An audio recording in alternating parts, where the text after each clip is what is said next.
Hello again.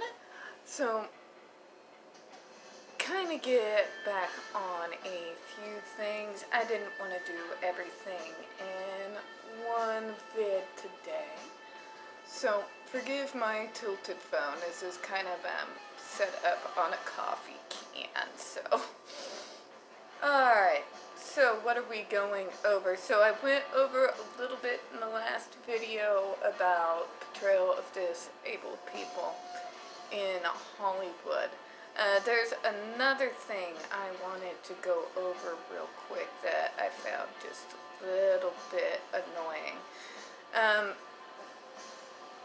And I've noticed it in past films, Ruby Red being a very predominant one, but there's a few other movies out there. This is people with neurological disabilities with special powers. This is extremely annoying. Okay? Let me explain to you why.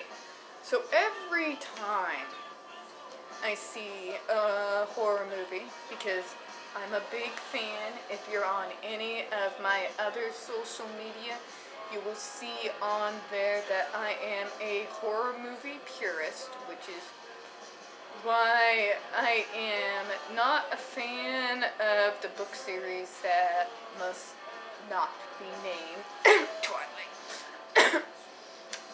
I said nothing.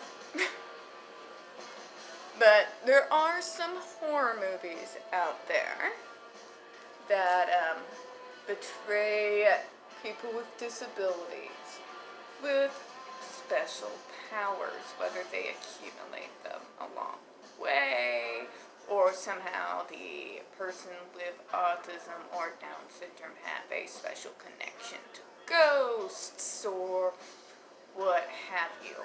This has been in horror movies and other kinds of fantasy sci-fi for freaking years. And folks, really?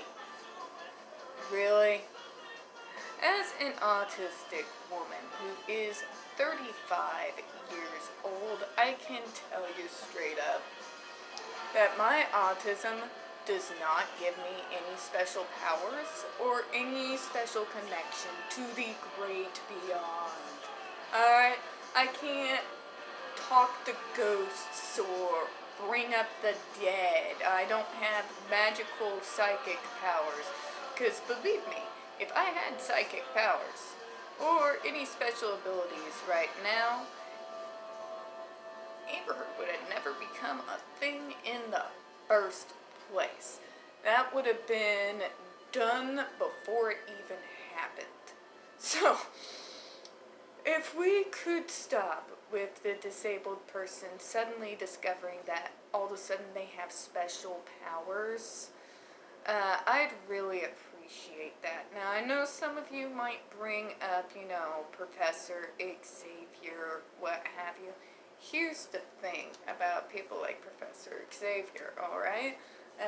If you look into the storyline, he became disabled later on, and his mutant gene and the fact that he later on becomes disabled have really nothing to do with each other. I'm talking specifically about the portrayals of disabled people that, because they are disabled, have some kind of magical power.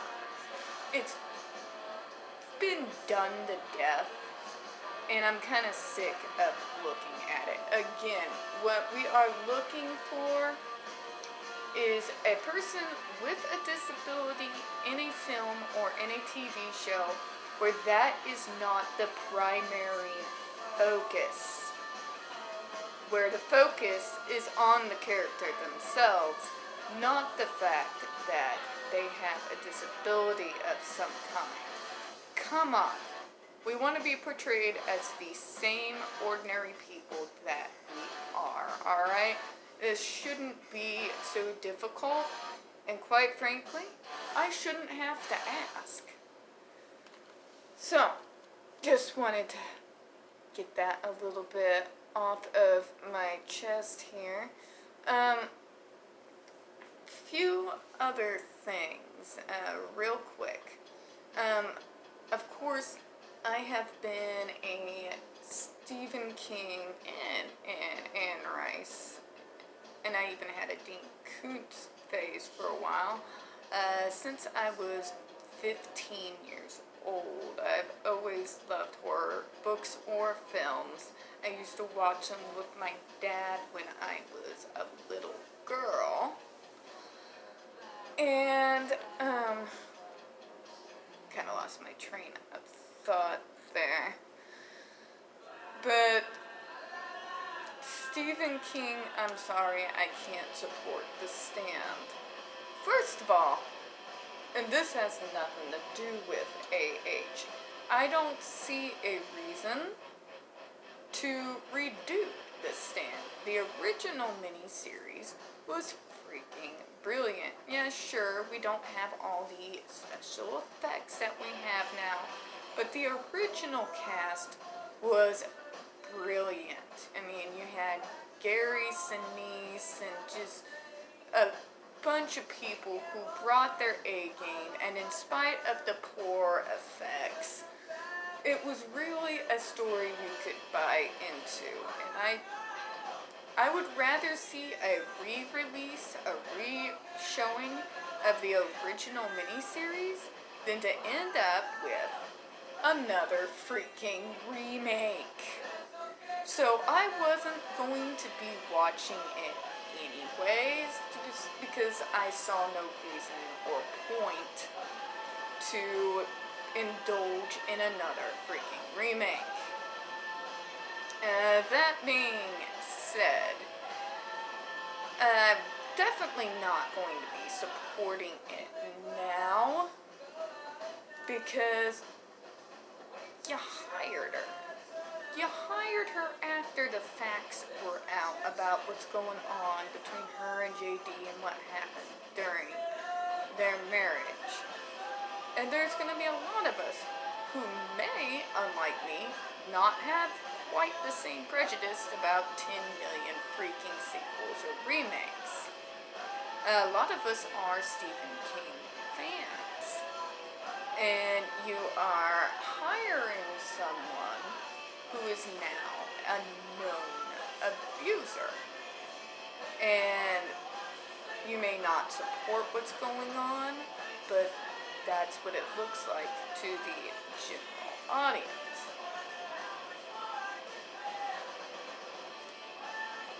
Today, there was a live stream on her recent live panel in regards to playing Nadine Cross. Again, a shout out to the original miniseries. The original Nadine was freaking brilliant. I mean, completely believable. She really owned that character. And at the very end, spoilers if you've never originally seen the original miniseries, when she comes off of the elevator scene and she talks about this is hell and that delivery, absolutely iconic. And with how mediocre of an actress that AH is, I just can't see her pulling it off. Not really. Not really. Not even if she gave it her all. And that live panel kind of really showed that.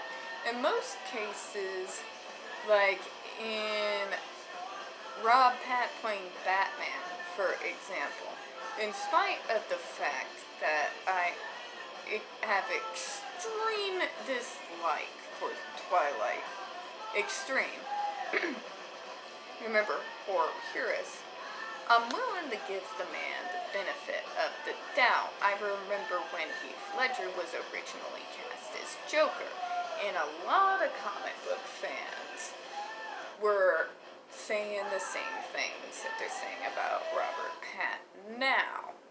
So, I want you all to remember that, by the way. Just give him the benefit of the doubt. Robert Pat is not Edward Cullen, okay? He's not his character that he played in Twilight. Give him a chance, take a look. You might like what you find. He may completely shock you the same way Heath Ledger did in his legendary portrayal of the Joker in the last rehash of the Batman series.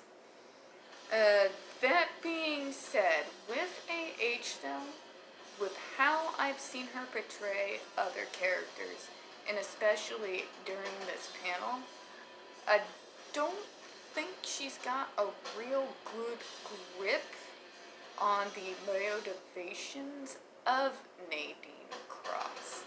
I really don't think she understands that character at all, quite frankly. Yes, Nadine was a little self-serving, but Nadine, unlike her, was manipulated by Flag, groomed, if you will, for a while psychically. You get those flashes back and you kind of see it throughout the movie until they finally meet in the desert. From her mediocre performance on the panel, I'm not buying it. And I wonder about the casting, especially when you had such a legendary performance in the original miniseries. Alright, well, that's my 2 cents. I do hope you have a good one. Thank you.